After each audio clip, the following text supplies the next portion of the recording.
इसने कहा है कि ये कुमार अंबुज की एक कविता है, जल्दी से पढ़ दीजिए, फिर अपन बिजार खबर की ओर बढ़ें। और इस कविता का शीर्षक है खाना बनाती स्त्रियाँ। जब वे बुलबुल थीं उन्होंने खाना बनाया, फिर हिरणी होकर, फिर फूलों की डाली होकर। जब नन्ही दूब भी झूम रही थी हवाओं के साथ, जब सब तरफ फैली हुई थी कुनकुनी धूप, उन्होंने अपने सपनों को गूंथा, हृदयाकाश के तारे तोड़कर डाले, भीतर की कलियों का रस मिलाया, लेकिन आखिर में उन्हें सुनाई दी थाली फेंकने की आवाज़।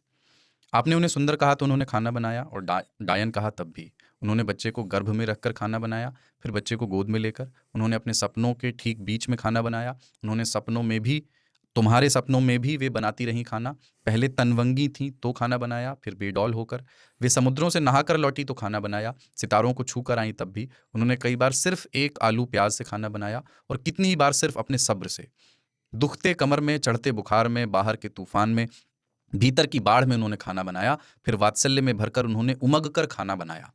आपने उनसे आधी रात में खाना बनवाया, 20 आदमियों का खाना बनवाया, ज्ञात अज्ञात स्त्रियों का उदाहरण पेश करते हुए खाना बनवाया, कई बार आंखें दिखाकर, कई बार लात लगाकर, और फिर स्त्रियोचित ठहराकर। आप चीखे, उफ इतना नमक, और भूल गए उन आंसुओं को जो जमीन पर गिरने से पहले गिरते रहे तश्तरियों में, कटोरियों में। कभी उनका पूरा सप्ताह इस खुशी में गुजर गया कि पिछले बुधवार बिना चीखे चिल्लाए खा लिया गया था खाना, कि परसों 2 बार वाहवाह मिली उस अतिथि का शुक्रिया जिसने भरपेट खाया और धन्यवाद दिया, और उसका भी जिसने अभिनय के साथ ही सही, हाथ में कौर लेते ही तारीफ की। वे क्लर्क हुई, अफसर हुई, उन्होंने फर्राटेदार दौड़ लगाई, सितार बजाया, लेकिन हर बार उनके सामने रख दी गई एक ही कसौटी। अब वे थकान की चट्टान पर पीस रही हैं चटनी, रात की चढ़ाई पर बेल रही हैं रोटियां, उनके गले से, पीठ से, उनके अंधेरों से रिस रहा है पसीना, रेले बह निकले हैं पिंडलियों तक, और वे कह रही हैं ये रोटी लो, ये वाली गर्म है।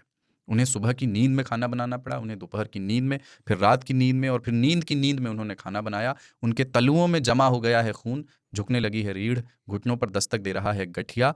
आपने शायद ध्यान नहीं दिया है, पिछले कई दिनों से उन्होंने बैठकर खाना बनाना शुरू कर दिया है, हालांकि उनसे ठीक तरह से बैठा भी नहीं जाता है।